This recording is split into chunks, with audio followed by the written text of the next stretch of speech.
Tuesday, April 14th, 2026 meeting of the Palo Alto Policy and Services Committee. Will the clerk please call the roll?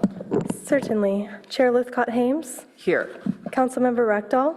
Here. Vice Mayor Stone. Here. For the record, all are present.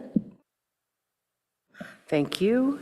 I'd like to acknowledge that our new city attorney is attending his first Policy and Services meeting. Chris Jensen, welcome. Let's turn to public comment on items not on the agenda. There are no requests to speak. All right. Then we will go with, did we decide we are doing a little bit of agenda change? And we're going to start with item 2? Yes, we're waiting for the consultant for item 1, so if we can start with item 2, that would be great. Okay, so item 2 is Office of the City Auditor, presentation of the City of Palo Alto Utility Reserves Advisory Report. Good evening, committee members. Kate Murdoch, City Auditor. Tonight we are presenting the results of the City of Palo Alto Utilities Advisory Project. Ross Hagan will be walking you through our observations and recommendations. He is a director in Baker Tilly's Municipal Advisory Group, and he has a background in utility rate setting. So I will hand it over to Ross. Thanks, Kate, and thanks everyone for letting me be with you today and walk you through our presentation. With that, if we go to the next slide.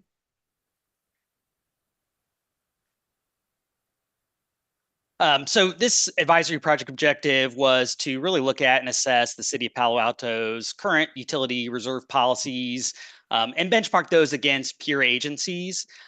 Next slide, please.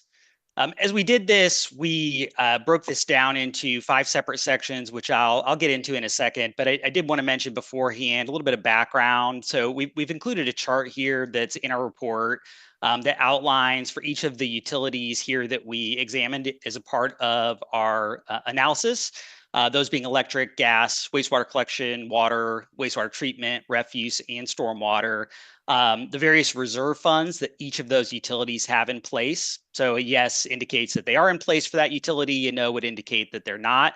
I'd kind of separate these into 2 separate and distinct sections. So the first would be the first 3 reserve funds, operations, rate stabilization, and CIP reserves, which are more common across the various utilities. You can see the first 4, electric, gas, wastewater collection, and water, all had each of those 3 reserve funds. The next 3, wastewater treatment, refuse, and stormwater, had rate stabilization, but not operations and CIP reserves.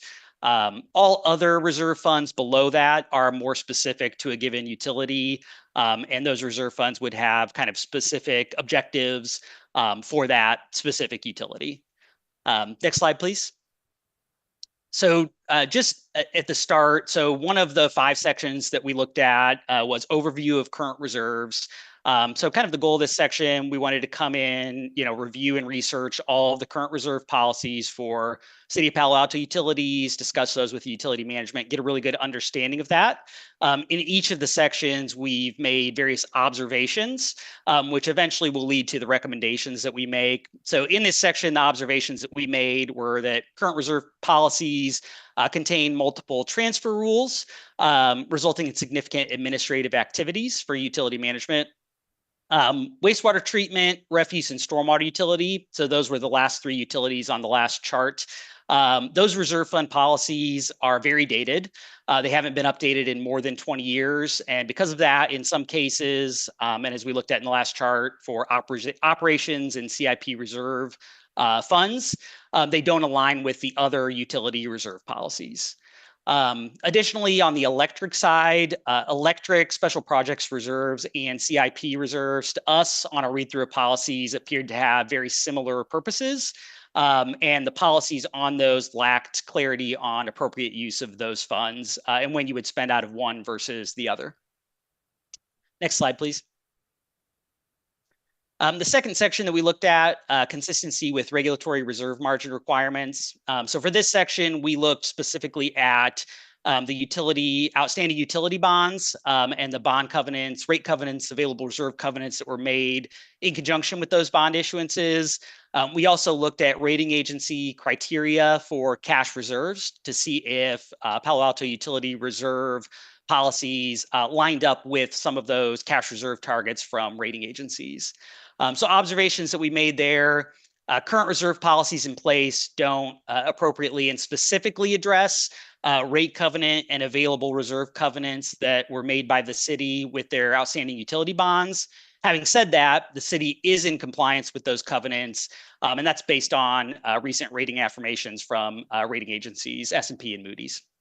Current reserve policies don't include overall cash reserve targets for the specific utilities, and these reserves are an important factor in maintaining strong credit ratings, like Palo Alto has historically been able to do for its utility bonds. And then finally, the outstanding 2009 and 2011 bonds, and this goes along with the first bullet point, they contain an overly burdensome reserve requirement covenant that's really inconsistent with market standards for utility bonds and especially highly rated utility bonds. So, we think that those type of overly burdensome requirements should be avoided with future bond issuances. Next slide, please. Operational and industry best practices. So for this section, we kind of took a look at reserves from the lens of what we view as best practices for utilities, and also what GFOA guidance would say for best practices. With that, wastewater treatment, refuse, and stormwater, as mentioned before, each of those utilities don't have a specific operations reserve fund, which we view as a best practice. Current CIP reserve funds set maximum reserve level guidelines at 1 year average capital improvements. Minimum guidelines are set at 20% of that. Typically, we typically would recommend, and we see 1 year average capital improvements more of as a target guideline level rather than a maximum guideline level.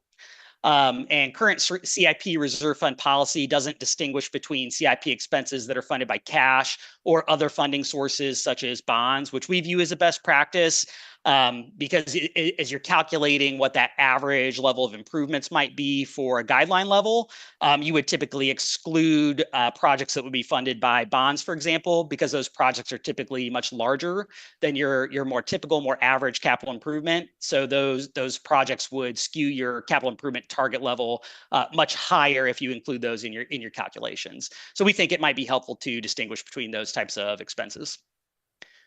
Next slide. The next section, and this is probably the majority of the meat of the report that we prepared, was benchmarking comparables.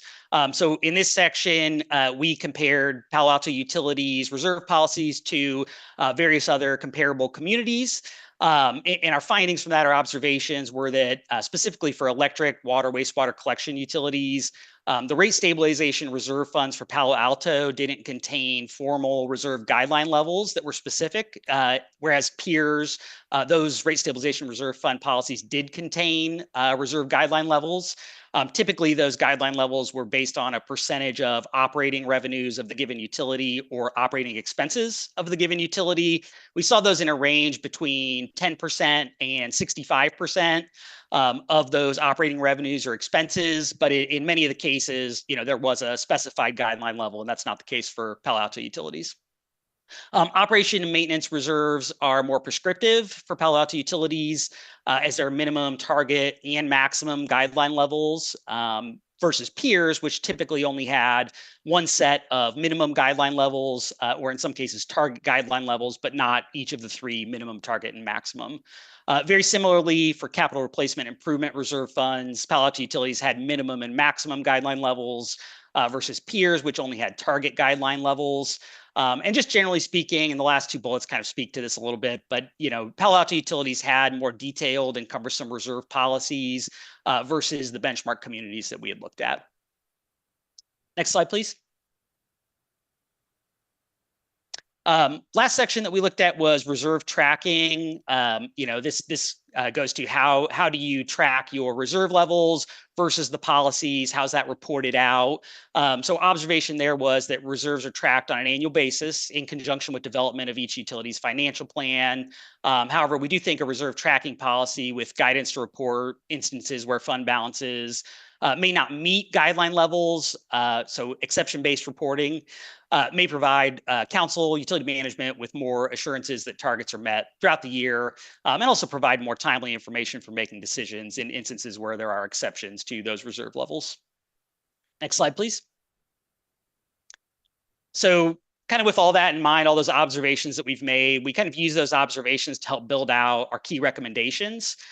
So at a high level, those recommendations were to update those 3 utility funds that have the dated reserve policies, update those, look to get those to be more in line with the other utility reserve fund policies that are more recently updated. We don't think that it makes sense to eliminate any of the current reserve funds that are in place. The 3 most common across your utilities, the operations, rate stabilization, and CIP reserves. Many of the comparable communities that we looked at had either 2 of the 3 or all 3 of those in place. And we think it is probably a best practice to keep each of those 3 reserve funds, and then each of the individual reserve funds for the specific utilities that have those defined purposes that are specific to that utility. Those do serve important, pertinent purposes. So we believe you should keep all those reserve funds in place. We think that it would make sense to clarify the CIP reserve fund language, both to delineate between the electric special project reserve spending and CIP reserve spending for the electric side of things. And then also just clarifying, guideline levels are based on potentially cash funded capital improvements versus bond financed capital improvements. We talked about earlier considering adjustments to the CIP reserve fund guideline levels.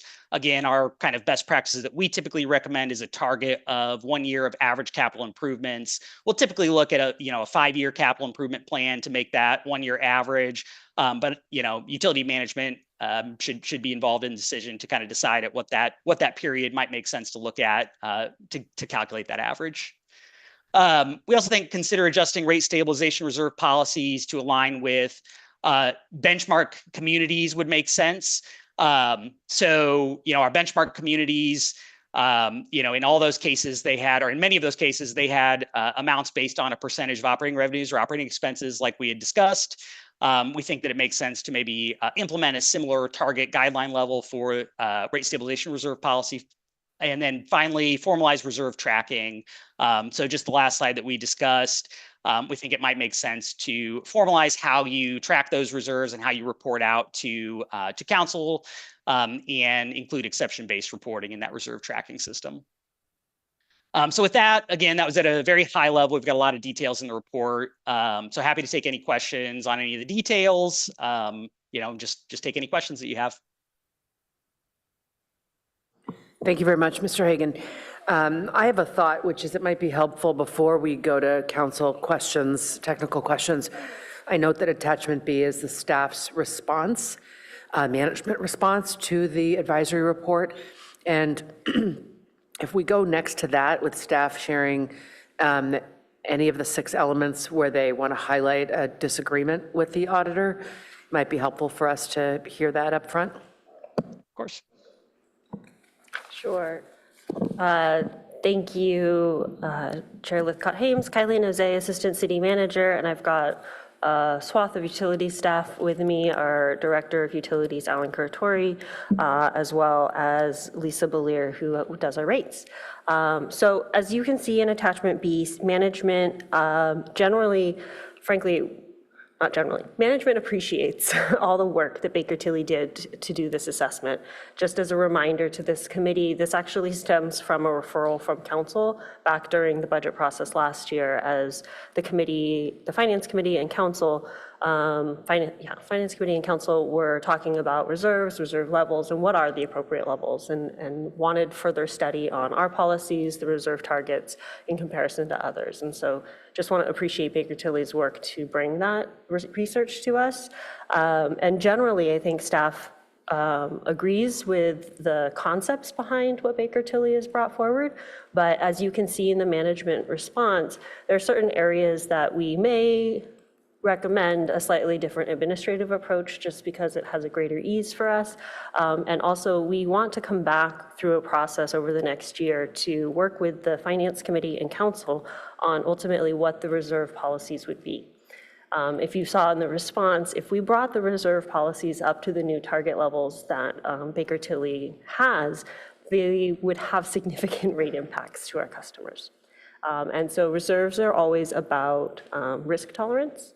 and risks that the city and the utilities face. And so we really want to thoughtfully go through what's the risk profile of the city, what are the risks that we may face in the individual sectors, what's going on with each of our utilities to set those target levels at what works for Palo Alto, while keeping in mind, as Ross identified, what do the public markets perceive as the appropriate reserve targets. As we go for financing, having cash on hand and having certain reserve targets is important to maintain and manage credit ratings. And credit ratings have to do with the cost of debt. So I don't think you'll find that staff are in disagreement with anything that's been provided, but we do think that there needs to be a process to think through all of those variables and find the right balance for Palo Alto. Thank you. Madam Clerk, do we have any members of the public who'd like to speak on this matter? Yes, we do have one request to speak. Great. 3 minutes.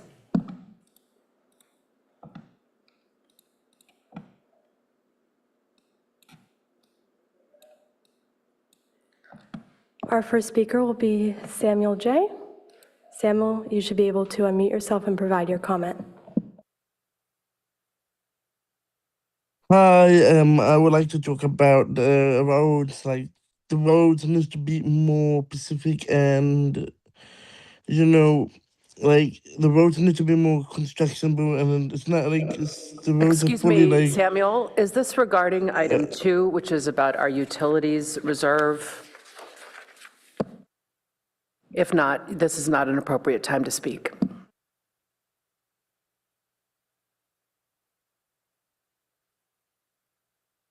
Okay, that's it for public comment.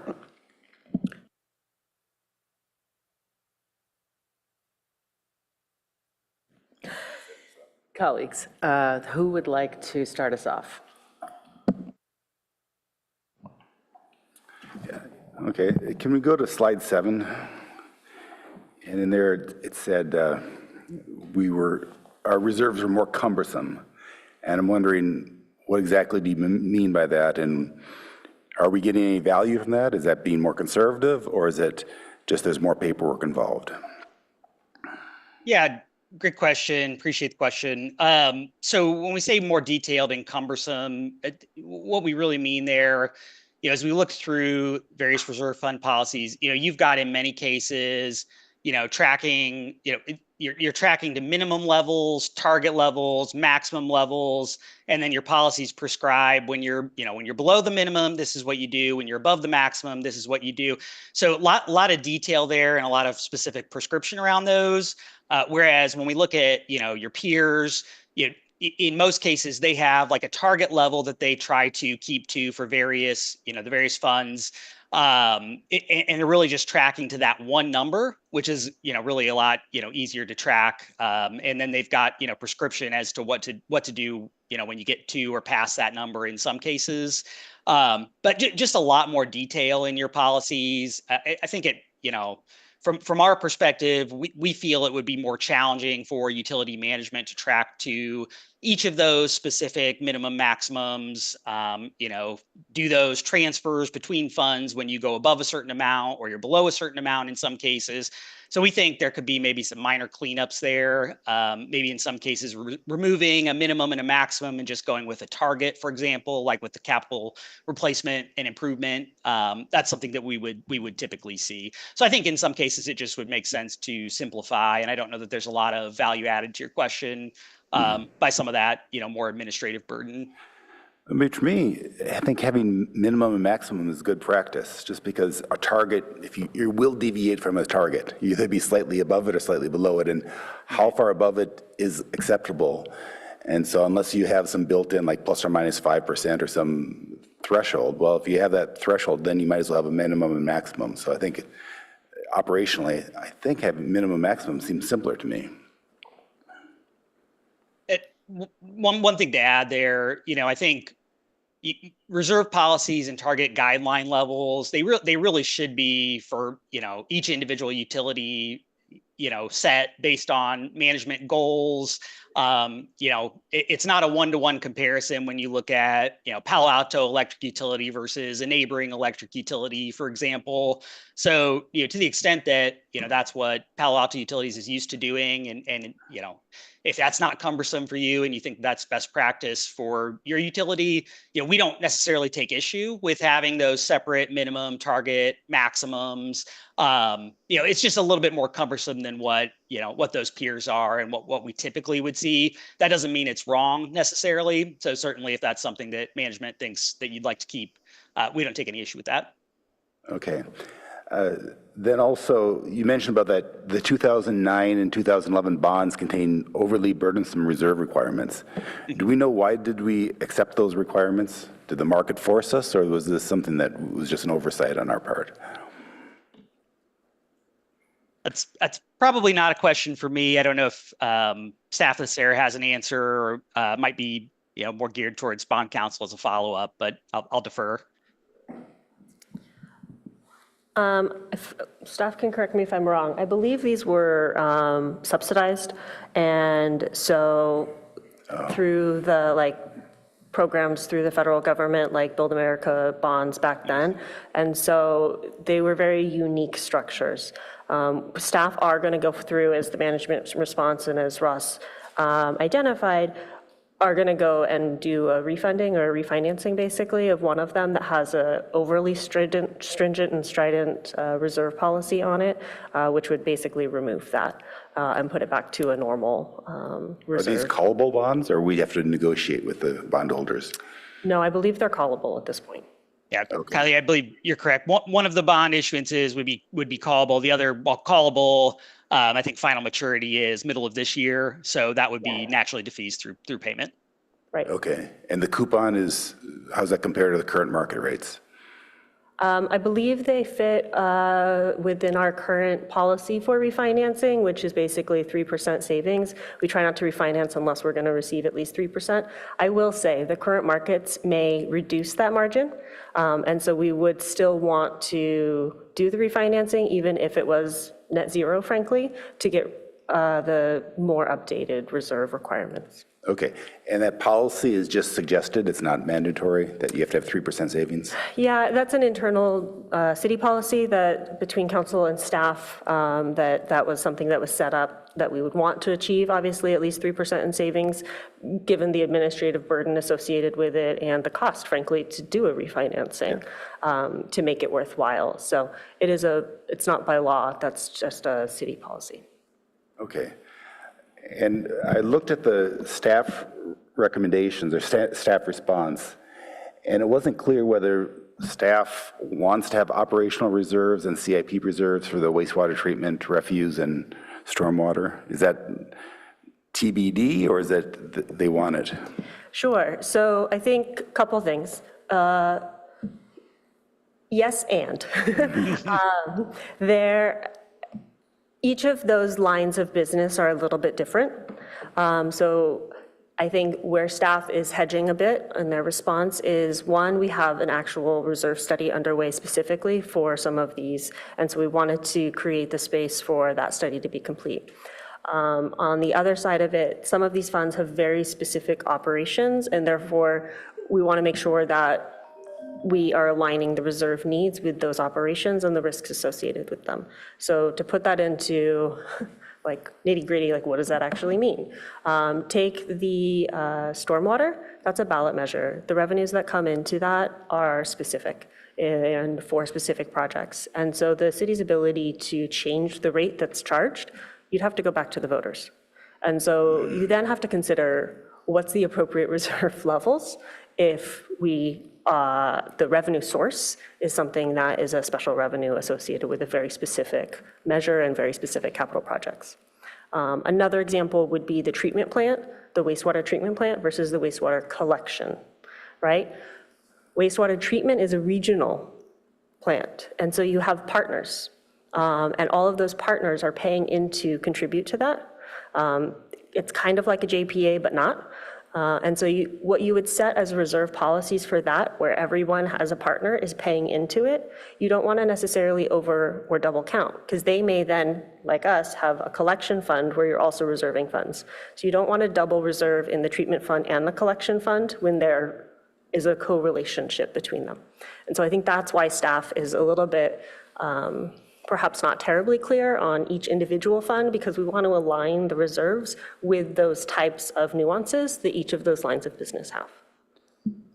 So how does that work when you have a partners? Do we have to negotiate with them, or can we unilaterally say we want this reserve policy, or? No, there are contracts in place with each of the partners. Oh, and next time we renew the contract, or we'd have to renegotiate that? We have to work with the partners, yes, on all the terms. Okay. Let me go back to that.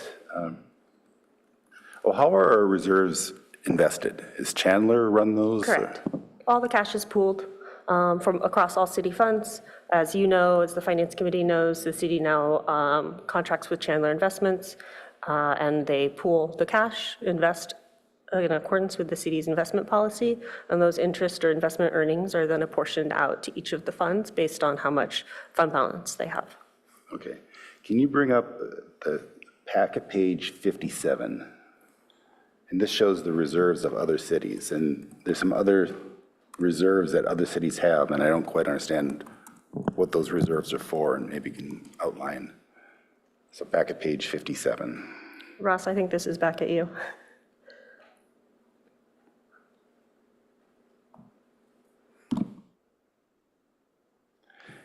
Okay, in particular, for example, on the left side there, we have City of Roseville has 3 reserves: debt service, days cash on hand, and fixed cost coverage. Yeah, so I think we've got further information on those further down, but at a high level, the days cash on hand, fixed cost coverage. So those are, days cash on hand is a cash reserve metric, where they would specify that they would hold a certain amount of days worth of cash. So those would typically be based on your either operating expenses or both operating and non-operating expenses. So if you have, $365,000 a year in those expenses, and you want to have 180 days cash on hand, your target would be $180,000, for example, for days cash on hand.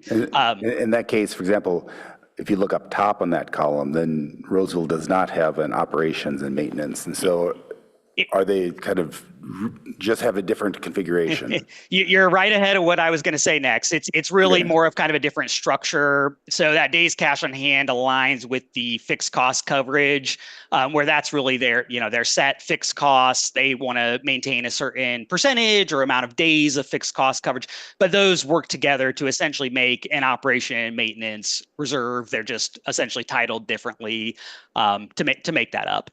And then debt service coverage ratio, I believe, is a target to maintain a certain amount of dollars as compared to the debt service payments that the city or electric utility would have, so that they can maintain a certain ratio of coverage for those debt service payments. So it's really just another metric, almost similar to operations and maintenance, but geared specifically towards debt service payments. Okay, and then Pasadena on the bottom right, there's 4 funds that they have. Is that same type of thing where they have different configuration, or they have? Yes, very much so. For example, energy service charge, transmission services charges. So those are specifically for the electric utility, but are similar. It's kind of a specific cost component that they have in their structure, and then they want to maintain a certain percentage or number of days of that cost component in cash reserves. Similar with contingencies, I believe there's a certain type of expense that they that they name in that policy, and that they need to maintain a certain amount of that in contingency for cash on hand. And then general fund transfer, I believe, is dollars that they set aside to make transfer from electric utility to the general fund on an annual basis. Okay, thank you. Last question is about rate stabilization reserves. I think they're really important because we get a lot of heat if the rate changes. And when we saw the drought come through and we had less electricity being generated, hydroelectric energy, we had to buy it on the open market, and that was a lot more expensive. And so I really think we need to make sure that we have enough. And so if you look at the table, Baker Tilly is saying 10 to 65% of revenues are expenses. And the current guidelines, I'm looking at table in packet page 76. In the upper right there, it's kind of fuzzy what our current policy is. Are we typically in that 10 to 65% range? Sure, Lisa? Thanks. Good evening, Lisa Belier, Assistant Director, Resource Management and Utilities. Currently, our policy for the electric, gas, water, and wastewater utilities is that we actually show that we have a plan to utilize any funds that are in the rate stabilization reserve over the 5-year period. So we do not have an amount that we target to hold in that reserve. So if we end up having funds available, we hold them in that reserve for the purpose of rate stabilization, and then we show that we have a plan to utilize them. You did bring up the hydro rate stabilization reserve, and that is different. We do have a target and a max and min for that reserve, and currently it is at target, and we're recommending, we have some recommendations on that in our current rate plan that will come to the council, but that's how the current policies work. Okay, so we don't stash away some money for a rainy day in case, we had a natural gas spike too, and that really. That's another really good point that you brought that up. We do have a separate gas price spike mitigation reserve, and we are currently recovering in accordance with the council direction. We're recovering an amount in that reserve to hold that aside. So there are those two special rate stabilization reserves, but as a blanket policy across the utilities for any rate stabilization needs, which I think is part of what the Baker Tilly report is getting at. We don't have a policy that would hold those funds in there. We're aiming to utilize those funds over the 5-year period. Okay. So that's a difference. And if I could add, Councilman Tilly's point, that's correct. That is part of one of our recommendations, is to consider implementing, for example, a target level for those rate stabilization reserves based on potentially a percentage of your operating revenues or operating expenses for the utility, so that you do have funds available to help stabilize those rate increases when you do need to move forward with a rate increase. And obviously there's a pretty wide range there when we say 10% to 65%. That was based on, again, the benchmark community percentages, just to give you kind of some examples of what you could go with. But, in essence, the higher you go on that, the more impact it would be to your rates to be able to kind of get that in place. But the offset to that is, in the future, you'd have more dollars available to help stabilize future rate increases beyond that. The lower, it's kind of the opposite end of a seesaw, so to speak. Yeah. No, I'd like to see higher reserves for the rate stabilization, but I'd like to see them grow very slowly. I don't want to see rates. We're going to stabilize your rates in the future, but we're not going to stabilize them today, so we're going to hike your rates. But I think there's a lot of value there, because people budget for a certain amount, and if you get a rate spike, it really affects their day-to-day budgeting. So I think that's a value that we could add to the community, to slowly increase that so we have some money for a rainy day and we don't have to pass that on to the consumers. Okay, thank you. Thank you, Councilmember Rectal. Vice Mayor, any comments or questions?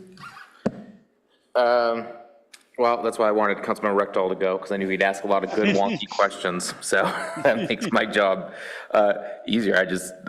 So that was nice to follow. I mean, I appreciate staff's response letter to the audit and the caution of utility rates possibly increasing by 20 to 26% at a time when utility rates are already increasing at alarming rates, and that would just be unacceptable at this time. So I support the staff recommendations to kind of do the more gradual change and implement the work plan over the next year, and don't really have anything else to add.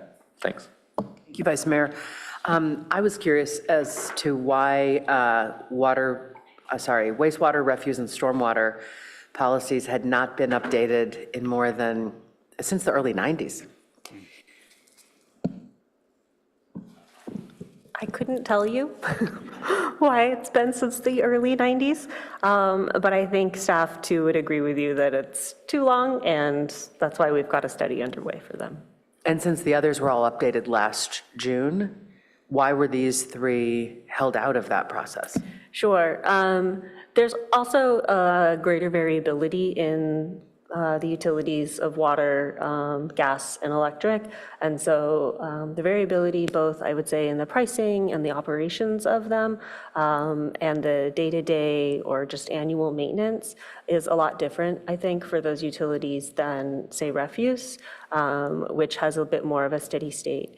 And ultimately, the refuse fund has had sufficient reserve balances, frankly, at least for the last decade. And I think there hasn't been something that's necessitated a deeper look. But just because there isn't crises doesn't mean we shouldn't be doing that general health checkup. And so I think that's what staff has realized and are working on adjusting for that. Okay, thank you. I have nothing more to add or ask. Just want to offer gratitude to Baker Tilly for this tremendous work and to our utilities team for all the work that goes into this, as well as Administrative Services Department and whomever else I'm overlooking. And you don't need a motion from us on this. We do. What is the motion? The motion would be to accept the report and recommend that council approve it, including management's response, which is that work plan to move through the details over the coming year. Okay, so moved. Second.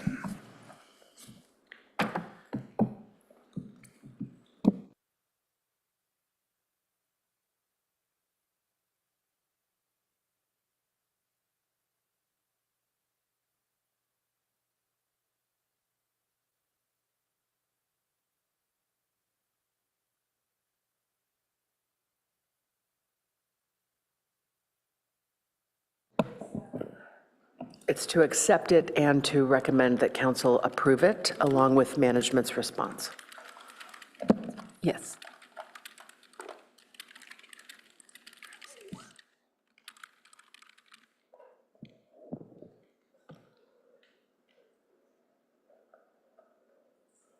Ready for a vote? Does that look good to you, Ms. Cotton Gaines? Yes, that's Okay. fine. Yes, please. Councilmember Rectal, Yes. Vice Mayor Stone, Yes. Chair Lithcott-Hames. Yes. Motion carries unanimously. And that item will go on consent at full council. Great, thank you. All right, are we able to revert back to action item 1? Yes. Okay. Go ahead. So this is the update, discussion, and potential feedback on bill positions regarding state and federal legislation, executive orders, and other regulatory and funding activity. Good evening, Chantel Cotton Gaines. I'm joined this evening with a couple of colleagues. One is Christine Pryor, our Assistant City Clerk, as well as Carly Shelby, who's with Townsend Public Affairs. They'll run through a presentation, and then this is a discussion item overall. If there are specific things that the committee would like to recommend to council, then we can do that, but it is not an item that requires action. We just want to make sure that we're keeping you up to speed with our legislative platform, especially our strategic weighing in, which is we really want to make sure what we're saying in Sacramento and at the federal level is useful and representing Palo Alto's interests, but that we're not sprinkling our opinions on everything where we may have less impact. And so you'll hear us speak to that as we answer some of your questions throughout the evening. And with that, I'll give it to Christine. Good evening. Next slide, please. So we'll start with the recommendation. As Chantal mentioned, this is primarily an update for the Policy and Services Committee. It's an opportunity to hear directly from Townsend, who are our legislative advocates, elevate any bills or items or issues that you would like Townsend and staff to focus on, and then provide feedback on legislative advocacy actions we've taken so far. So the recommendation does call out a handful of bills. These are bills that align with our legislative platform, and staff is recommending support. However, as Chantal mentioned, cognizant of the strategic weighing in that the city staff tries to achieve through our legislative advocacy program. You are not obligated to recommend support on these bills. You can recommend no positions, fewer positions, more positions. It's really up to you. We're here to hear from the Policy Committee tonight, Policy and Services Committee tonight. Next slide, please. So a bit of background on the legislative program. We're guided by 2 council-approved documents, the legislative guidelines, which City Council approves every January, and the advocacy process manual. And so staff, in consultation with Townsend Public Affairs, the mayor, and the chair of the Policy and Services Committee, use these guidelines as a framework to respond to legislative issues. And this allows us to be flexible and respond to quickly changing landscapes, which is often the case in Sacramento and DC. So for example, I want to call out a bill that has changed significantly since the packet was published. That is AB 2576. This is a bill regarding SB 79. And at the time of packet publication, we noted that a letter was in progress. The bill has changed significantly in the past couple days, and Carly, I'm sure, can speak more to that.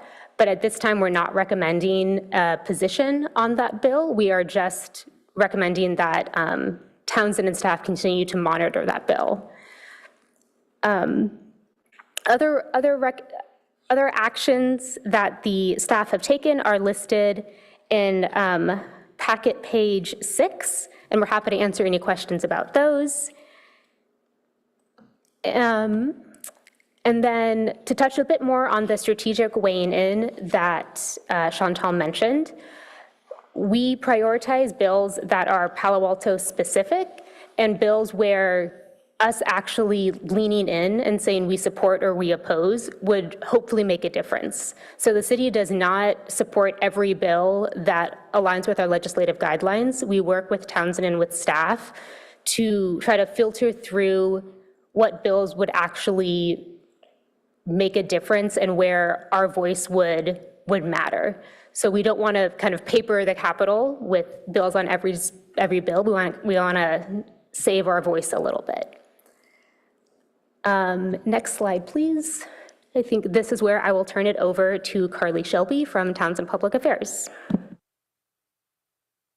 Yes, thank you so much, Christine, and good evening, Chair and members of the committee. Carly Shelby with Townsend Public Affairs. Want to say thank you for the flexibility tonight. We are entering peak policy committee season, and I literally have been back and forth from the Capitol testifying in committee all day and all night. So it's been a very long night, but I really appreciate us kind of moving this item back a little bit to accommodate me running back from the Capitol for this. So really excited to dig into a lot of these largely good bills that we've seen this legislative cycle. But we could get into the next slide. So yeah, we're going to get into areas of engagement, a lot of the bills that we have existing policy with that you all as members of the City Council have expressed interest in terms of policy topics. We have late-breaking state updates that will soon be kind of ratified by the May revision of the state budget, and then federal updates. We can go to the next slide. So key areas of engagement for this year are really varying, but they're largely positive. We have e-bike safety reforms. We know that e-bikes have really plagued our streets, sidewalks, trails, everything. There's not been any regulation. There's a package of 8 to 9 bills that are moving very swiftly through the legislature with a lot of support, which is a very promising momentum that we've seen. We have affordable housing delivery. I want to note that the city has been supportive of the housing bond, which was actually just set for policy committee hearing next week. So we're staying active on that. We have a voter approved revenue capacity measure that we're working on closely with staff on. We have SB 79 cleanup measures and kind of how that's evolving by the minute here in Sacramento. We have the role of AI in public meetings, local revenue protection, and autonomous vehicle regulation are some topics that we're eyeing closely. And we'll get in more in depth here. So we can go to the next slide.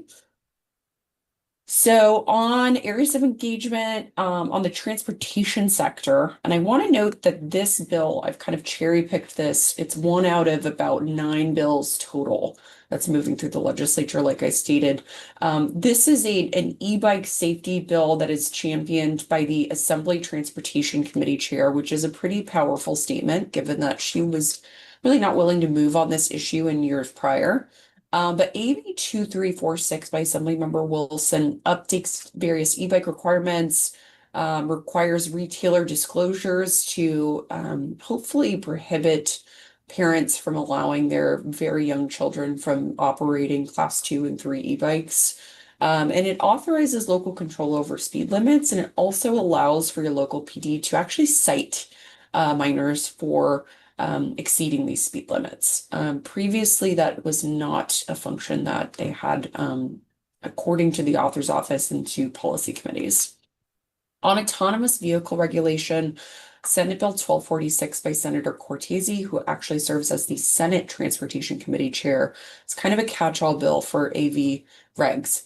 It's a lot. It establishes stricter safety, staffing, emergency response, oversight requirements. It includes mandates for trained in-state personnel in case there are accidents, rapid incident response, and improved coordination with first responders. So we view this as a really positive bill. We know that cities like Palo Alto, or, you have Waymos, you guys are at the center of, Silicon Valley and all of these new technologies that are hitting the streets before the rest of California. So we've been active with this bill and the author's office and look forward to supporting. We can go to the next slide. On housing bond efforts, like I stated before, there are 2 housing bond vehicles that are moving through the legislature, one in the Senate, one in the Assembly. So Senate Bill 417 and Assembly Bill 736 are actually 2-year bills. So they started last year. And they would authorize an Affordable Housing Bond Act of 2026, totaling $10 billion to be placed on the November ballot to fund various affordable housing and supportive housing programs. What we have done in terms of our advocacy strategy, which is continuing on, is to position the city to advocate for the inclusion of a program that was once included in the last housing bond, which was the Local Housing Trust Fund. And that's really the only pot of funds that local agencies like Palo Alto, which has an affordable housing trust, can directly apply for. So our ask within this is $500 million.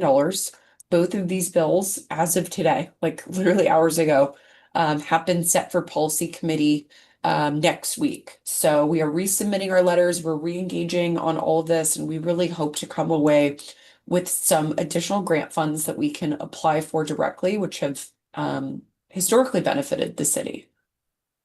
We can go to the next slide. Okay, Senate Bill 79. I'm sure you guys have all heard about this extensively over the last year. As I said, these dynamics are evolving by the minute. So obviously, Senate Bill 79 by Senator Wiener, imposed major transit-oriented development that, significantly impacts local zoning authority. We thought that cleanup would transpire through a policy vehicle during this session. There were a lot of loose ends that needed to be tied up.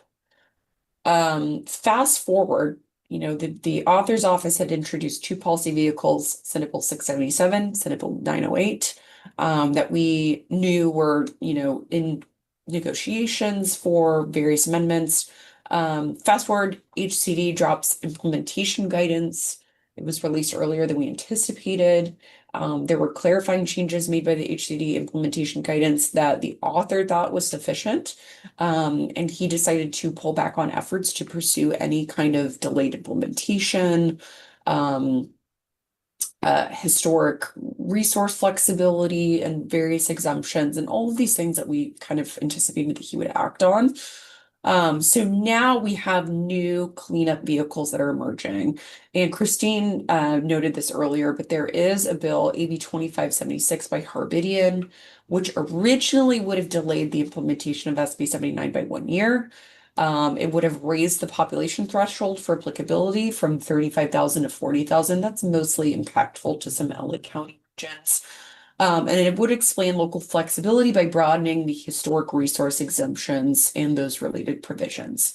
Now, we had a call with their team yesterday, and in order for the bill to get heard in the Housing Committee, they had to strip everything out of it aside from the broadening historic resource exemptions and related provisions. So now it is a standalone bill about the historic resources. Apparently, the Housing Committee is not interested in entertaining additional policy additions. So, you know, things are changing by the minute, but again, we could see other bills emerge. We could see this one get amended. We could see a different story in the Senate. So more to come here. And we can go to the next slide. Another hot topic and a very new topic this year is the role of AI in public meetings. Christopher Cabaldon, Senator, his Senate bill 1159 addresses this very timely issue.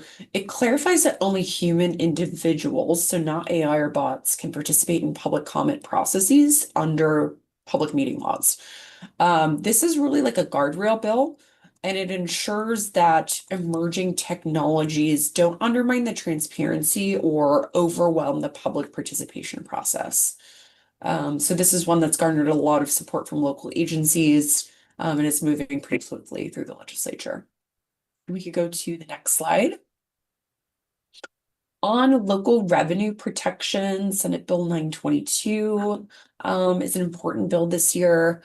This is reinforces local authority tied to a number of court cases that have gone through related to vehicle charges.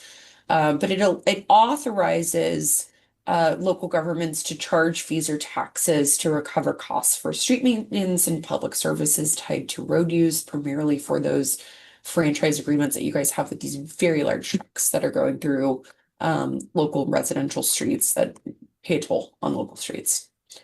We could go to the next slide. Okay, state budget update, and again, this is evolving and will be made more clear during the May revision. I mean, tax day is tomorrow, so that will give us a better view of what we're really looking at. But ultimately, we had an $18 billion projected deficit by the Legislative Analyst's Office. That was shrunk by the governor's Department of Finance budget by quite significantly. In January, they projected a $2.9 billion deficit. New estimates as of last month show that we're about $7 billion above our projections. A lot of that is due to the AI and market boom that we've seen given our progressive tax structure here. There are surplus rumors, which are really positive. We've seen Proposition 4 climate bond rollout, so lots of grant opportunities coming our way. There's a lot of local exposure to federal cost shifts. There's a keen focus on homelessness and benefit cuts and kind of how are we plugging these holes from HR1 and some of these continuum of care cuts that have really impacted California. We are working with your staff to prepare for state earmark opportunities if they do come available. And then negotiations and budget committees are underway. I was just in a budget committee earlier a couple hours ago. And the next milestone is the May revision, and we're hoping for surplus and for earmarks, so more to come. We could go to the next slide. So quickly on federal updates, the fiscal year 2027 budget proposal marks the start of the appropriations process. Some key takeaways from this and kind of the negotiations that are happening between Congress and the president's proposed budget.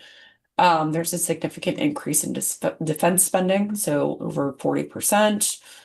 There's a 10% reduction in non-defense discretionary spending. There are proposed cuts to core programs that cities rely on, and this includes CDBG, continuums of care, EPA grants, FEMA non-disaster programs.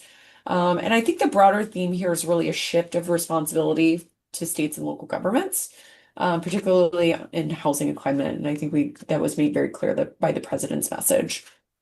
Congress will ultimately determine final funding levels And the appropriations markups will give us a clearer picture in the coming months, but at this period of time, it's just constantly in stasis. We could go to the next slide. And just quickly, I have been checking Representative Liccardo's page religiously every day. They're supposed to post by Friday which projects they've chosen, but we have submitted these 3 projects to his office for the community project funding at the federal level, so federal earmarks.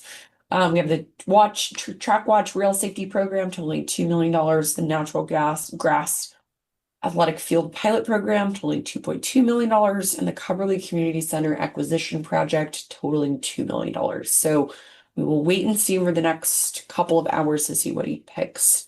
But he's been a great partner, and we're really appreciative of his work with us since he's assumed office. And next slide. That concludes our presentation. Happy to answer any questions. Thank you, Ms. Shelby, and thank you to your colleagues at Townsend as well. Colleagues, let's go to public comment first, and then we'll bring it back. We do have one request to speak on this item. Great, 3 minutes.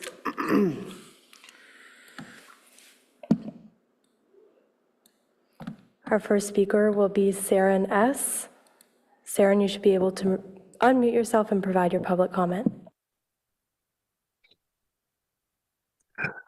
Shut the fuck up, man! Shut up! What's up? What's up? I'm sorry, we only allow public comment on item 1 right now. If your comment is not pertaining to item 1, we will move on. They left the meeting, so that concludes public comment. Thank you. All right, colleagues, who wants to go first on this one?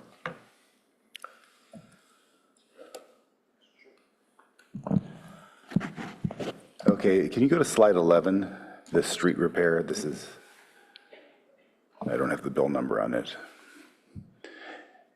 And it says we can't charge by weight. Is that a change in policy? We currently can, and this would be changing it?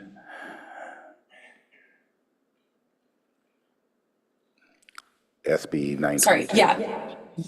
Yes, thank you, Councilmember. So kind of like a high level, the bill fixes a specific legal problem that was limiting cities' ability to recover infrastructure costs associated with vehicle weight fees.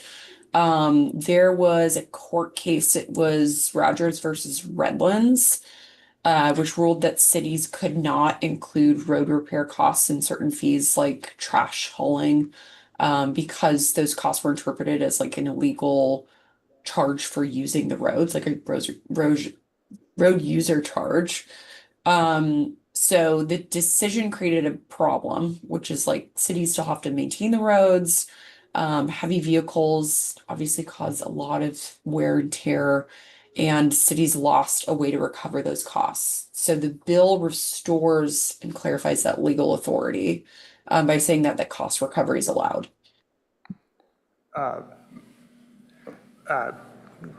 Committee members, I would just add that the bill will not address a different problem with recovering costs from those types of situations, particularly waste hauling fees. There was Zolli v. City of Oakland was a case that decided several years ago, and that was decided on constitutional grounds, that those fees violated Prop 26, the way that they were assessed by the City of Oakland. So just quickly looking at the language in this bill, it does address some statutory issues, but not necessarily the constitutional ones. So just something to keep in mind if you're considering taking a position on the bill. Okay, in the past, we were able to charge a fee if people were using heavy vehicles, we could charge them a surcharge to use our roads. That issue was unclear. It's challenged. There are some avenues to potentially do that now, but it is challenging given the court decision in the Zolli case. Okay. And just to add, Madeline Salah, Deputy City Attorney, the City of Palo Alto has not historically done so. Okay, thank you. That's my next question. Okay. Packet page 8, we have a whole bunch of e-bike bills. Do we see all of them passing? Do we see just one or two kind of consolidating the issue? That's a great question. I would say that a lot of them address various issues within the broader e-bike problematic framework.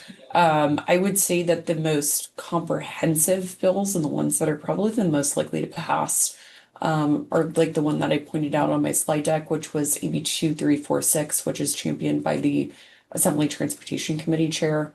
That one is multifaceted in that it, has multiple requirements for the equipment, retailer disclosures, but it also allows for additional local flexibility on speed limits and enforcement mechanisms. There are some kind of larger bills like AB 1942 by Assemblymember Bauer Kagan, which would impose a statewide licensing program, which is great. I mean, it's a dream, but we just do not have an agency at this time that is willing to take that on, nor the state funds to stand up a program like that. So I would say a lot of these bills are really dependent on how they fare through the appropriations committee process based on their cost to the overall state. Okay, thank you. Can you go to packet page 22? This is AB 1383, which is making PEPRA consistent with federal law. Can you add more details on that? Is this a nothing issue, or is this going to change our retirement? Yeah. This bill is a 2-year bill, and it's one that we have been watching very closely and have been working intimately with Cal City's other stakeholders in kind of quietly opposing. It would require on or after January 2027 that PEPRA be amended to lower the retirement age for certain public safety personnel from 57 to 55, and it would increase their retirement formula to 3%. Currently it's 57%, I believe, at 2%. So this would be a massive, massive cost to local agencies throughout the state. We understand that this is, a sensitive bill, given that bargaining units and public safety personnel are largely in support of it throughout the state. However, it's one that we've been working on. There's been a large stakeholder coalition, mostly comprised of the associations that represent local agencies that have been consistently opposed to this. So we are waiting to see how this fares in its next policy committee. It has not been referred yet, but we anticipate that it will go to probably Public Employment and Retirement and then the Appropriations Committee, where I would imagine that it could fail. Okay, because it passed 70 to 2 in the Senate. Or actually, that's the Assembly vote. Yes. So that's strong support, but you think it may not get through the Senate? That is a question that we will have answers to in the next couple of weeks once we move through this policy committee process. But we've been actively working on this bill, including with the governor's office. So happy to talk more about this. Okay. Do you anticipate that we'll be taking a policy opinion on this? Yes. This directly aligns with our existing policy platform. Okay. Let's move to packet page 27. And this is AB 2180. I'm concerned, how does this affect our utilities? It's talking about how your charge has to be consistent with what your expenses are. That's a great question.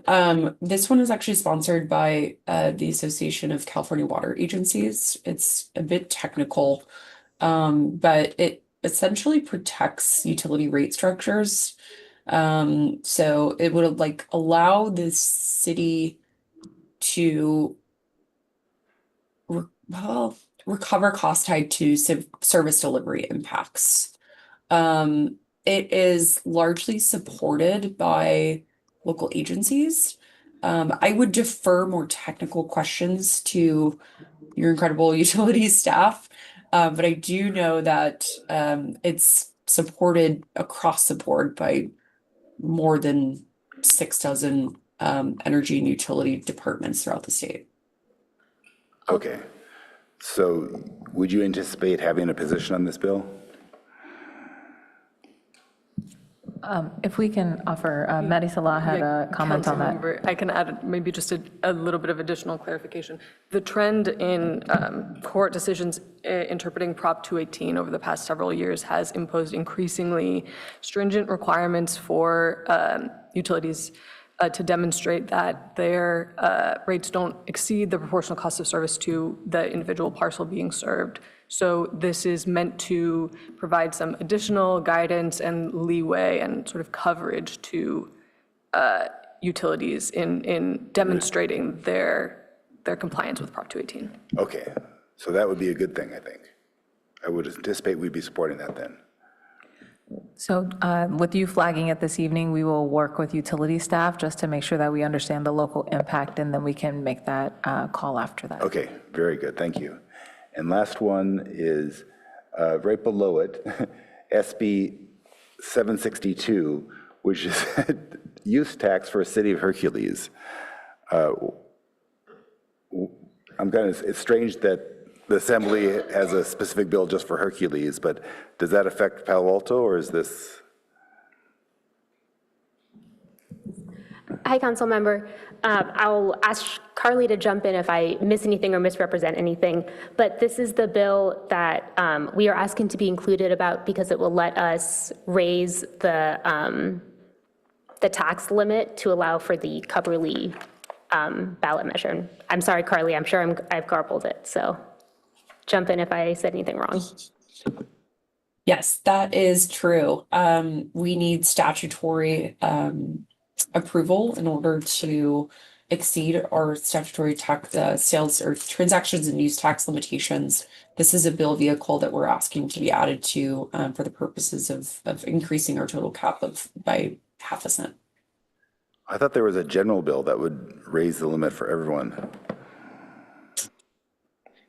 There was an attempt to do this by then Assembly Member Cooley back in the day, and it was actually vetoed by then Governor Jerry Brown. Okay. So we haven't seen that proposal come forward, but it does exist. And we look forward to hopefully bring it back someday. Okay. I was under the impression for to raise the sales tax cap.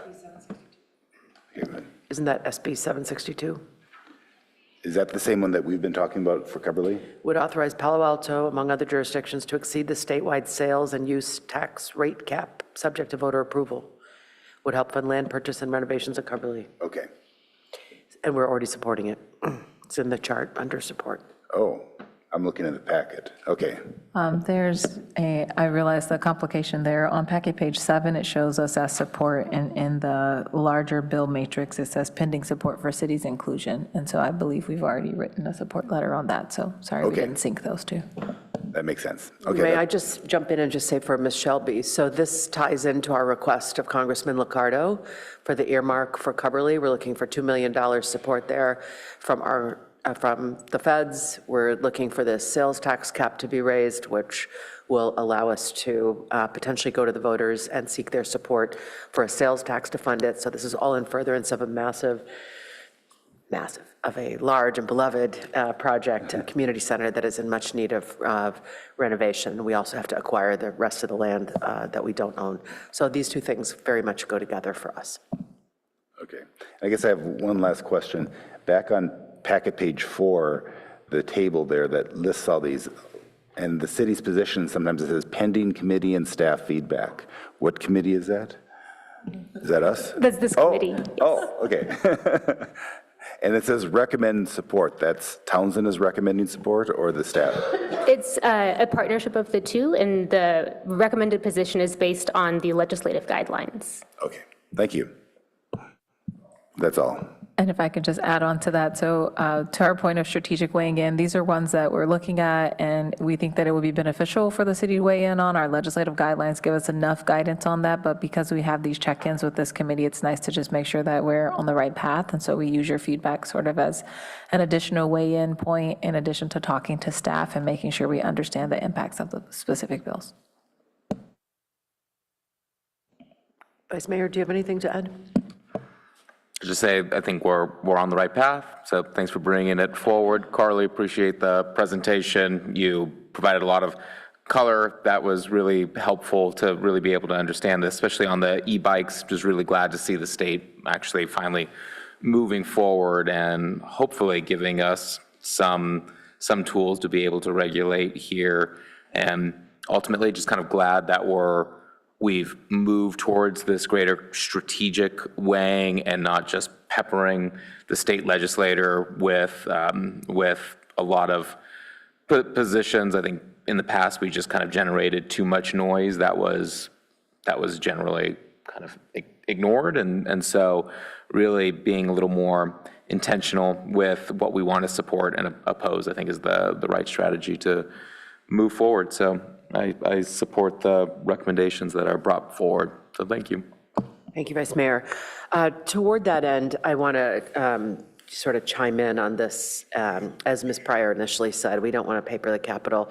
As the Vice Mayor has just pointed out, we do have more of a targeted approach now, which is great. And I agree that we could comment on a zillion things, and I think we ought to comment where Palo Alto's voice is really needed, or where Palo Alto has a unique perspective. You know, at a recent meeting, we were talking about the flock contract and concerns about ALPR technology, and we know that we're a city that approached that contract differently than others and put some parameters in place to safeguard privacy. And so that puts us in a unique position to write a letter should an ALPR-related bill come before the state legislature. Similarly, on autonomous vehicles, with Waymo traversing our streets and providing rides and wreaking some havoc, we do have more experience with this than many. And so when it comes to autonomous vehicles, I would be excited to see us offer our voice. And I think others would appreciate, oh, Palo Alto's had to deal with this. Let's learn from what Palo Alto has to say. We're, being simply yet another city on an item like this issue of recovering the costs of street maintenance done by heavy vehicles, I'm not sure that that's where we need our voice to be. And I know that's one that you wanted a recommendation on. So I'm kind of on the fence on that. And I was not necessarily paying the closest attention when you got the advice from the city attorney and the deputy city attorney on the complexities of that case. So perhaps we could turn to that one, because I think that's one where the team wanted our feedback and didn't recommend a particular position. So it's really on us to let them know, do we want to support this, or are we not feeling that way? Using the examples I just did, to me, I'm not aware that our city is more impacted than most by this, or that this is an important one for us. If I'm wrong about that, let me know. But if it doesn't rise to that level of Palo Alto has a unique perspective or a unique voice on this, I'm not sure that I want to paper the Capitol with our support on this one. Colleagues?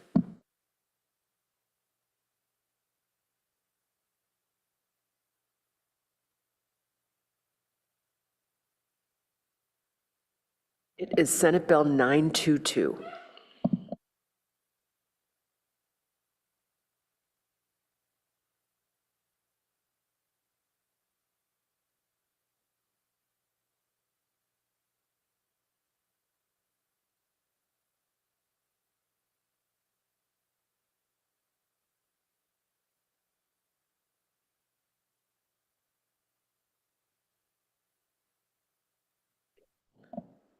Ms. Shelby, while our team confers, do you have thoughts as to whether our voice is needed on this, or why it is particularly relevant for Palo Alto to join on this one or not? Yeah, and thank you, Chair. I will note that maybe my examples of franchise waste hauling trucks may not be the most direct example to the city of Palo Alto. This bill could also directly benefit our solid waste and water sewer operations that rely on heavy vehicles to ensure that these utility rates can remain cost of service based. And the enterprise, any kind of enterprise, and I know that we operate within a fully self-contained utility. But generally, this is a Cal Cities sponsored bill that addresses just a longstanding issue surrounding general fund exposures when road repair costs shift to general fund or other things. So it just helps avoid some unfunded liabilities for pavement maintenance. But again, I would defer to your team for specifics and maybe there's not the most direct nexus. So would love to dig into this more. I agree. It seems like there's no special sensitivity to this issue for Palo Alto. Does the legal team have some guidance? I would say that if this is something that the committee is interested in pursuing, we would need to do some more research in our office to really determine whether this legislation would be effective. I think we have some questions about that here that I don't feel comfortable answering, sitting here. Yeah, to me, unless we have, for example, heavy trucks in the research park delivering things or something like that, where we would feel that they're giving excess wear and tear on our roads, then I would think maybe we'd want to be able to charge these fees. But anyway, I would think some guidance from you after some research would be useful. And I think the question is, do we want to ask them to do that research? Do we care about it that much? Or do we want to say, we're not sure this impacts us enough and we don't want to put the legal staff through that work? We would take the committee's direction on that. Just for context, this issue typically does come up in the context of waste hauling franchises because the vehicles do impose wear and tear on public streets, and so through franchise agreements, cities have historically attempted to recover some of those costs through their franchisees. There are two separate legal issues there. One is statutory, which can be addressed by the legislature. The other is constitutional, which could only be addressed by change to voter-approved initiative. And sort of the interplay of those and sort of what this legislation is trying to accomplish is not immediately clear to me sitting here. And so I'm sure that we could give more definitive answers to those questions, but I would ask for the opportunity to do that if council wants to pursue weighing in on that particular legislation. To Councilmember Rechthal's point, or to Ms. Shelby's point, since we are a city with its own utilities, so it's our trucks roaming our streets, this question of just transferring the cost of repair from one to the other I don't know that it pertains. Well, I think the question in our city would be whether to include a road repair component in the city's solid waste hauling rates. And so those costs would be passed on to the ratepayers. Two parts of the city fighting each other.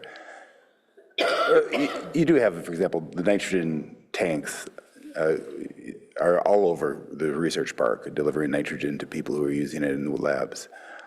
I don't know if that is excess wear and tear, but.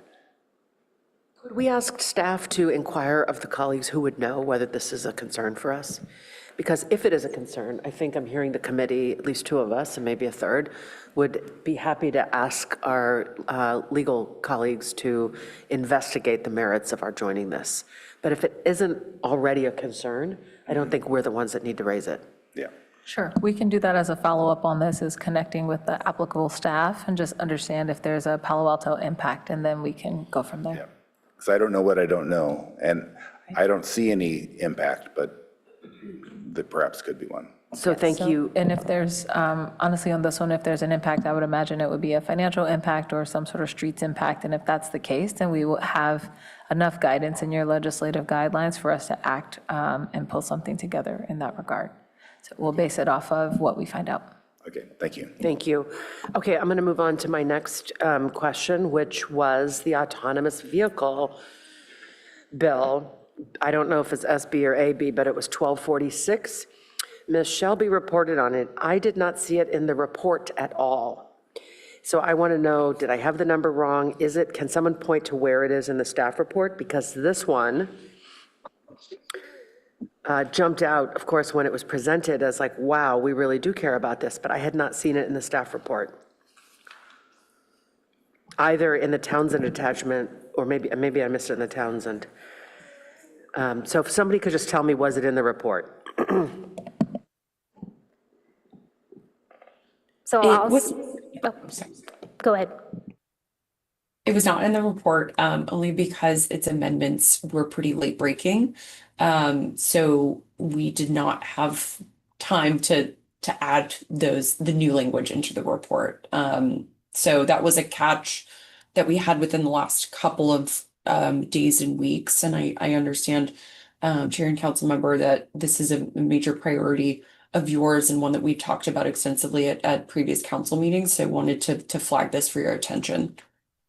Great, so I think this is one where we may want to take a position, and since it's not captured in the staff chart of items we're taking a position on, let's just make sure we know where it is. Maybe in the presentation, what slide was it on? So we could just turn to whatever we've got on it.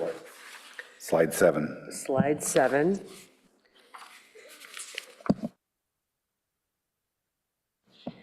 Autonomous Vehicle Regulation, SB 1246.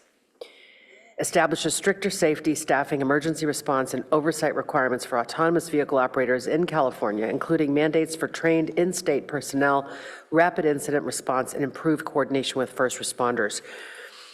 I would be in favor of Palo Alto writing a letter on this one for the reasons I stated when I began, which is I do think we were one of the first cities outside of San Francisco and Phoenix, I think, to get Waymo.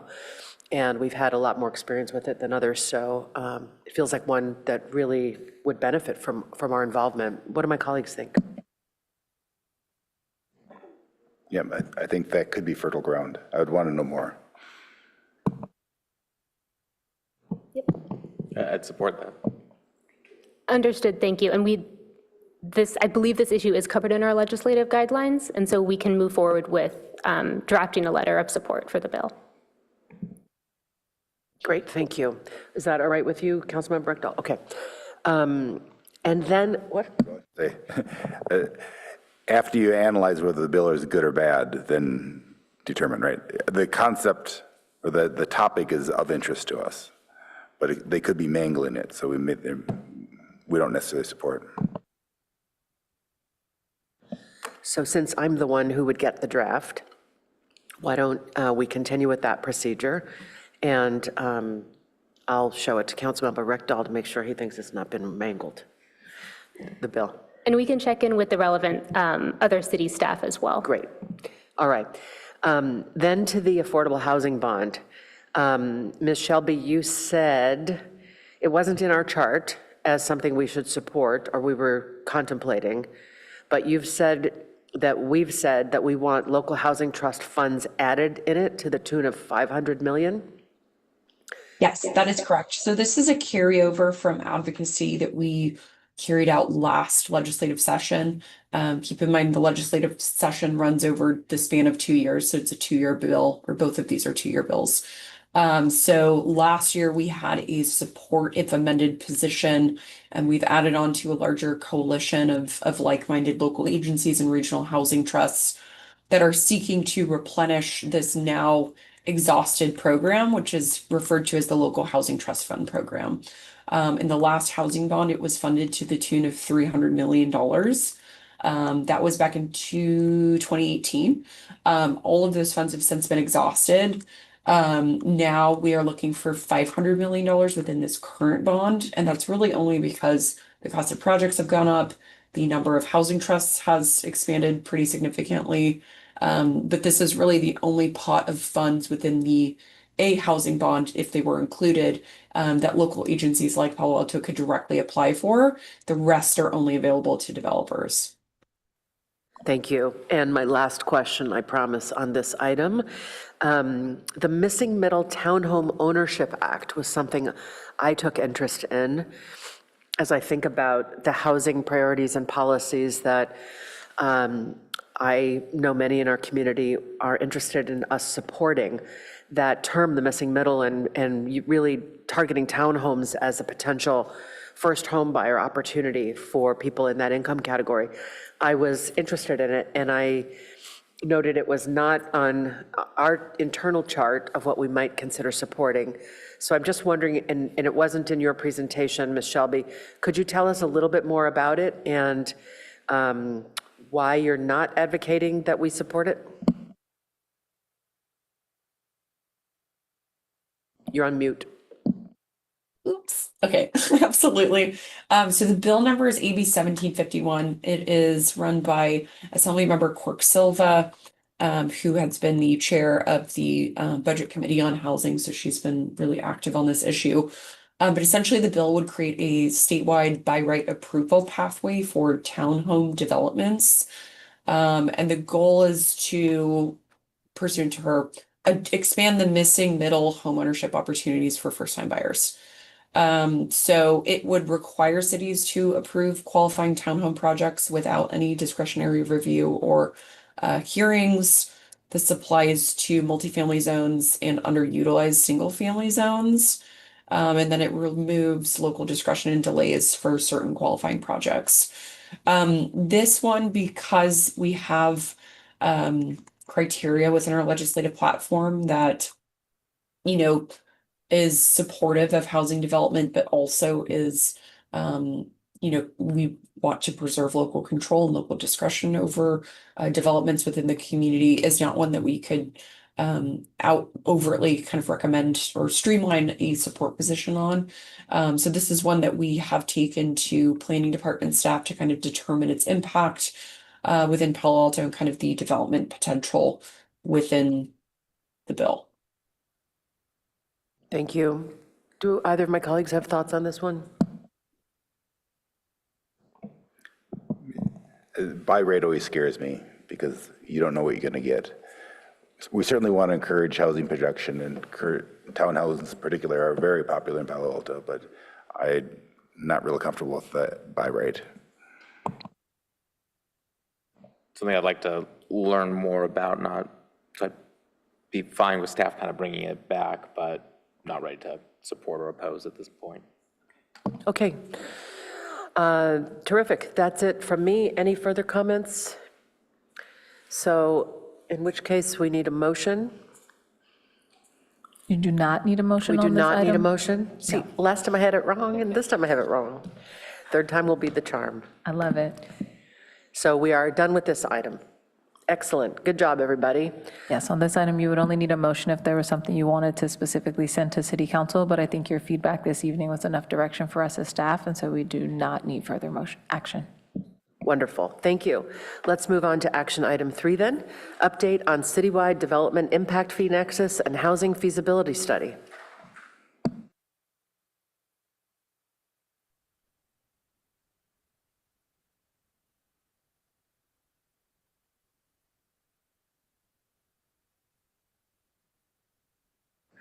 Director John Late from Planning and Development Services will be making the presentation with this team. And I'm going to turn it over to Julia Knight, our Senior Program Manager, who's online and presenting this evening. Julia, why don't you take it away? Thank you, Director Late. Good evening, Chair Lithcott-Hames, Vice Mayor Stone, and Councilmember Rechtel. My name is Julia Knight, and I'm a Senior Program Manager in the Planning and Development Services Department. Tonight, I'm pleased to provide you with an update on our citywide development impact and in lieu fee study.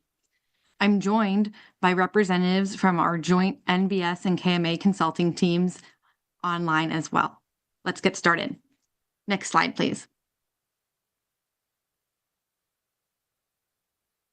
Staff's recommendation tonight is for the committee to receive an update on the subject effort and provide feedback on potential 2050 residential and non-residential growth projections.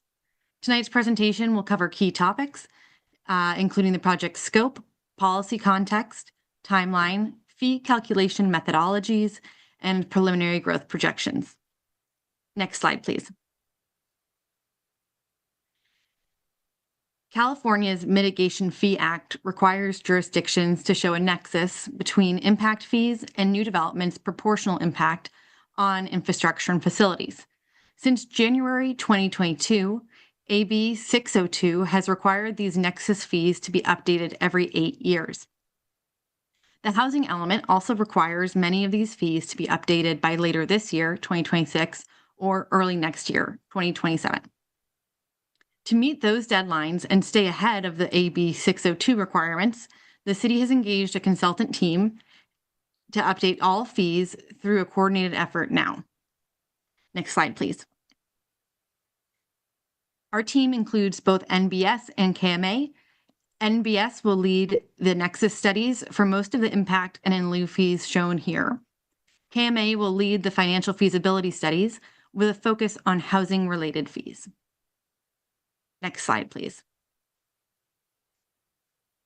The city approved the consultant contract in December after a multi-month RFP interview and selection process.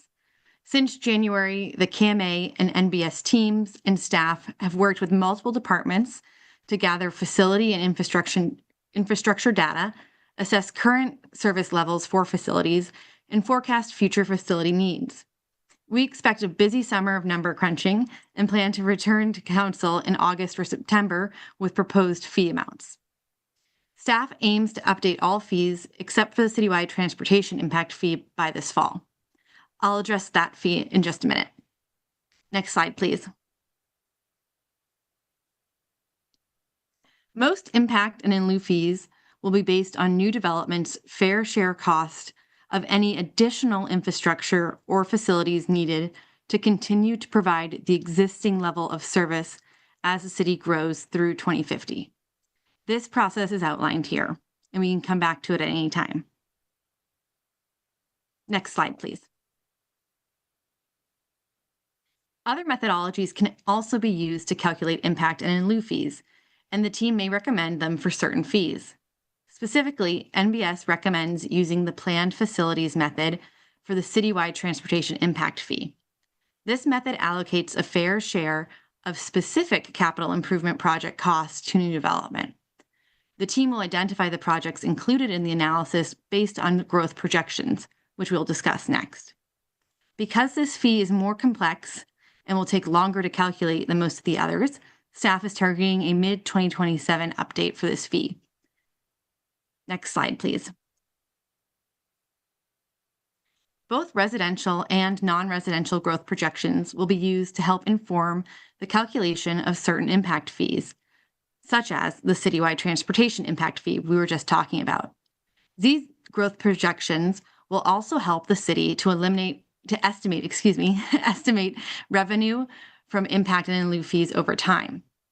For residential growth projections, staff recommends planning for 6,200 new housing units by 2050.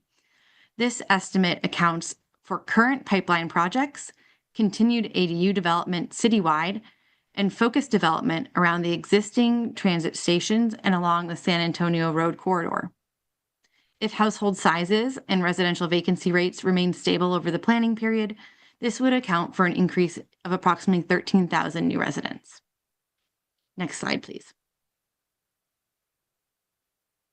Non-residential growth projections were extrapolated from existing jobs data using typical employment density estimates. Staff and the consultant team recommend assuming minimal to modest growth in most non-residential land uses over the planning period. This recommendation reflects the fact that the city is mostly built out and that much of the currently undeveloped or underdeveloped land will be needed to support the city's residential growth. Staff expects at least some industrial uses to convert to mixed-use development, particularly in the San Antonio Road corridor area, and has therefore shown a slight decrease in total industrial development over the planning period. Next slide, please. This concludes this presentation. The consultant team and I are available to answer any questions, and welcome feedback on the project's progress or the preliminary growth projection shared tonight. Thank you.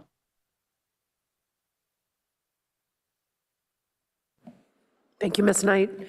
Let's turn to public comment.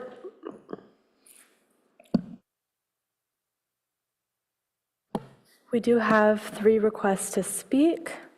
Our first speaker will be Charlotte M. Thank you. You've got 3 minutes.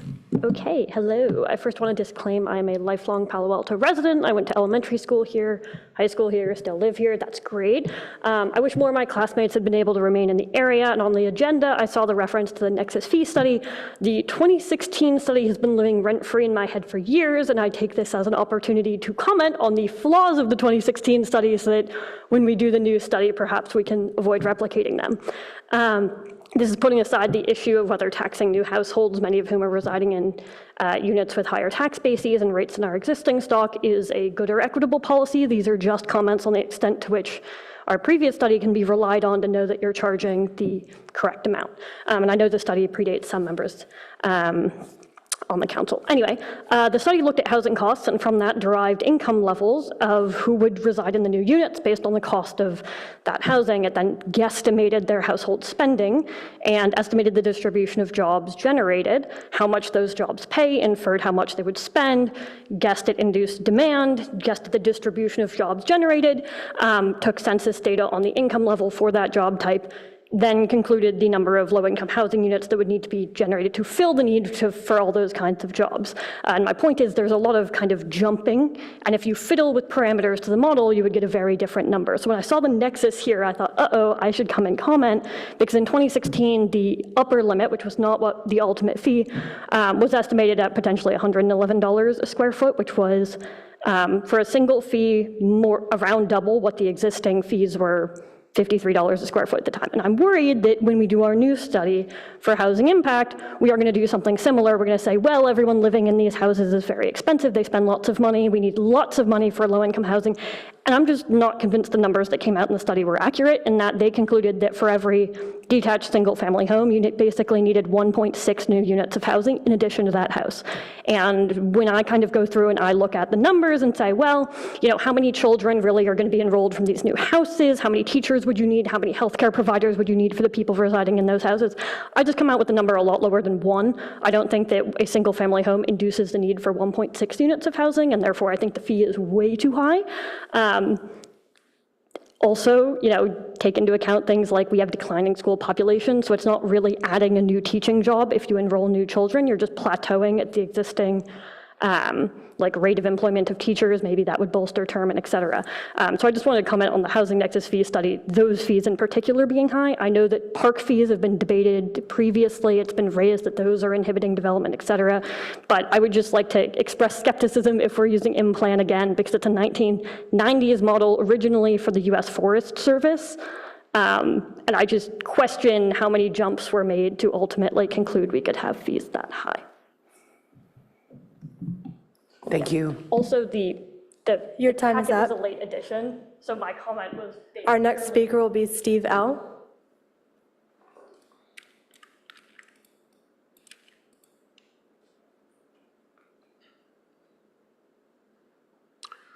Not quite the crowd we had yesterday. In the fall, Julia and Jonathan reached out to me, informed me of the study, and sought my input and thoughts on the growth projection part of it. I don't usually say this, but this is what I do for a living for the past 40 years. Growth projections for regional agencies and cities. I told Jonathan and Julia that growth was going to slow dramatically, and I'm pleased at this preliminary level that they have modest growth projections. I have some different perspectives on that, and I'd like to be able to meet with each of you individually as well as Jonathan and Julia and see if we can straighten this out. The second thing I told them, and I'm not going to be polite here, was that the Plan Bay Area projections, which I was a consultant on in 2019, are garbage. They didn't use them, but I would encourage you to ask them to get any mention of Plan Bay Area out of any draft so that the city is not on record giving any credibility that you will turn around and fight at the next arena. There's no need for that. I hope that you all take seriously that these fees are a burden on housing feasibility. That's what strategic economics told you. And I know that Jonathan and Julia have that in there. I haven't talked to the consultant, but that's a really big deal. Second, households will not be the same in characteristics, and I will share my memo with you. The state added 500,000 households and 0 people in the last 5 years. We have declining birth rates. We have older households, of which I am one. Household size has been decreasing. And finally, please update your park standards. The standards that the city had when there were a lot more kids. Your time is up, sir. And a lot fewer older residents are totally inappropriate. Your time is up, thank you. Please, Can you finish your sentence? In a world where we will have fewer children and more old residents, park needs and standards will change. And I repeat, I'd love to talk to each of you individually after I write to you. And thanks to Jonathan and Julia. Thank you very much. Our final speaker is Tom R.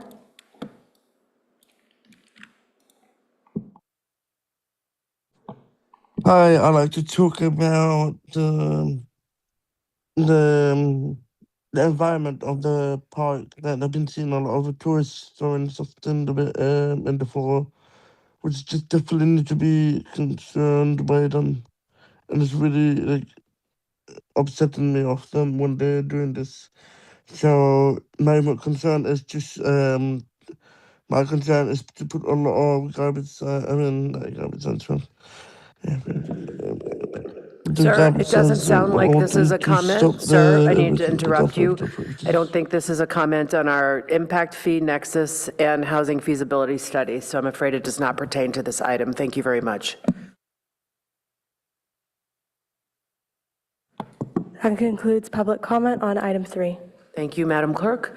And bringing it back to the dais, Vice Mayor will do you the honors if you want, but no pressure. Thank you.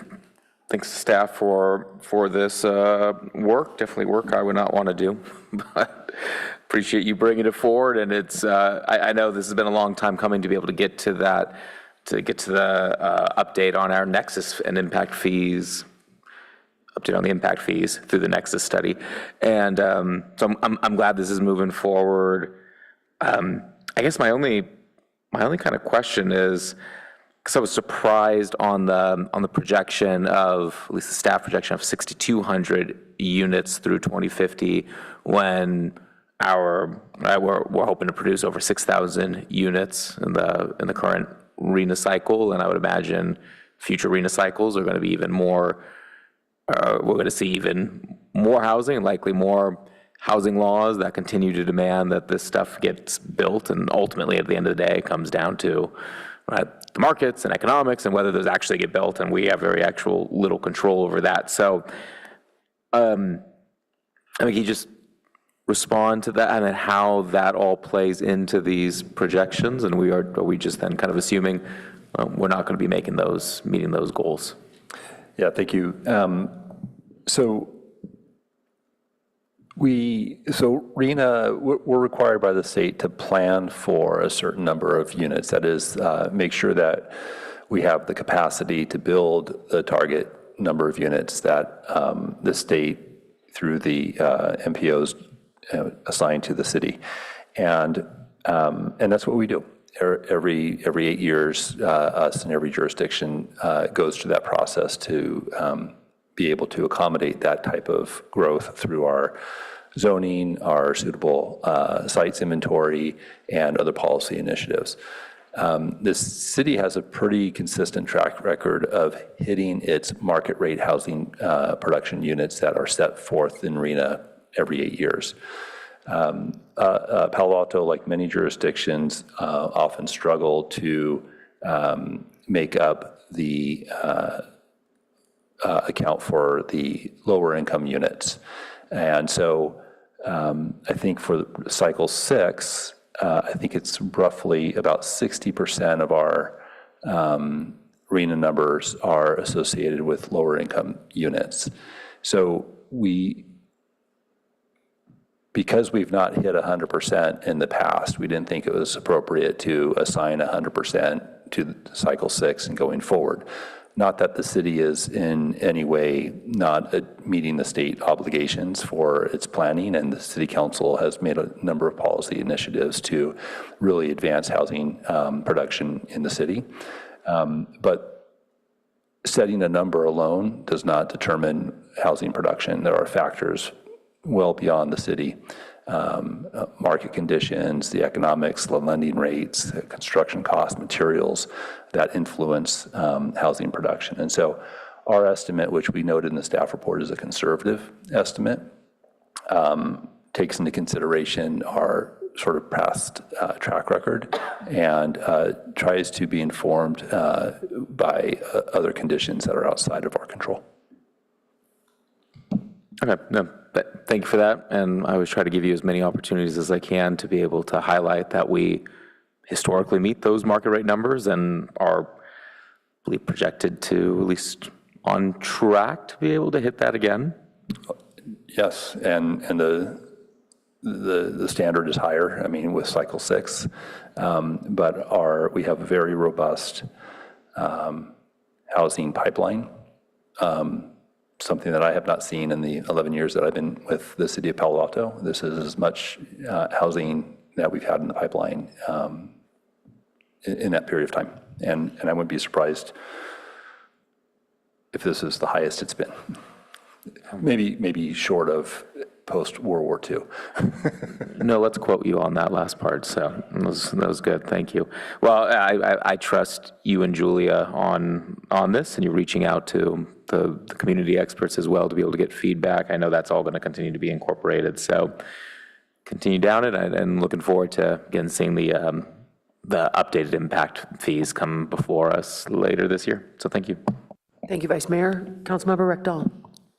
Yeah, I do look forward to this. As one of the public speakers mentioned, multipliers are really hard, especially affordable housing multipliers. I'm really interested to see what the consultants come back and how they do those calculations. On one hand, we don't want to penalize housing. It's critical that we build housing. But we also don't want to penalize affordable housing, and so we want to make sure that we can pay for an appropriate amount of affordable housing. And so you're tugging on both ends here. It would be really nice to be able to build as much as we want, but its economics is, we can't print money. We have to extract that from someone's pocket, and that's unfortunate. What I can talk about is park fees, and we just saw the park fees down at San Antonio just are not enough to build the parks that we need. And I was in the housing element and in VCAP at the same time, and 2 successive nights we had a meeting. The housing element were saying our park impact fees are too high, we have to lower them. The next night, staff is telling us the impact fees are not enough to build our parks that we wanted to have on NVCAP. And so really, the unfortunate thing is that land is very expensive in Palo Alto. And the current Nexus study assumes $6.5 million per acre. If you want to sell me some land in Palo Alto for $6.5 million an acre, I'll buy as much as you can give it me, because it's at least double that, probably triple that, depending on where you're going from. even my neighborhood, there were some tear downs that were 18 million an acre. Just, yeah, and that's when I was on Parks and Rec, so that was years ago. It was near the train tracks, not a great location, and still. And so now if we have to buy parkland to make parks, we need money. And so, and like I said, like we found out last week, it was just not enough down in San Antonio. So on one hand, again, we don't want to penalize housing, but we also need parks. These new residents need the same parks that we have in Palo Alto. We have a park standard of 4 acres per 1,000 residents, which is, we're never going to make that. We're about 2.5, 2.6 right now. And in practice, that's our new park standard. But even if we use that status quo, that's still a lot of money to build parks. So anyway, I'm interested to see what the consultants come back. This is a hard but very important topic. Thank you, Councilmember Rectal. My question, first of all, thank you, Ms. Knight, for the presentation. There's always a degree of enthusiasm about your presentations, which I have to presume is just the way you feel about your work, and your boss, who's definitely the last part, yeah. Smiling and proud of your presentation. To the question of, so we've got the lower projected bound and the upper projected bound, and we've kind of chosen a spot in the middle. And I was intrigued by the statement that staff is recommending a 65% realization of San Antonio projections and pipeline projects. And I just found myself wondering, how did we get to 65% and why? And, you know, I'm just made me curious. Yeah, well, there's no science to this. There is an element of looking back at past entitlement history and seeing what's been approved, but I think that number might actually even be a little bit higher than the 65%. Part of this was, you know, just a small part of it was making sure that we're not setting a number that has us counting on, you know, fee generation to plan for infrastructure projects and not see the development come forward to be able to realize the infrastructure improvements needed to support the population. So if we're, in my perspective, you know, when I was looking at this and understanding the analysis, I'd rather hedge a little bit on the lower side on the conservative estimate than over anticipate and not collect enough money for the infrastructure and the services that we would need. But we could, you know, it doesn't really, it's more impactful for our transportation analysis, which Ms. Knight spoke to, and less so for the bulk of the other fees that we're amending. But if the committee felt that we were undercutting, you know, that realization factor, we could adjust it. For San Antonio, you know, I think in our analysis that we presented to the council, we even used 85%, I think, as when we established our ranges from like 42 to 7 or 9,000, I forget what the upper range was.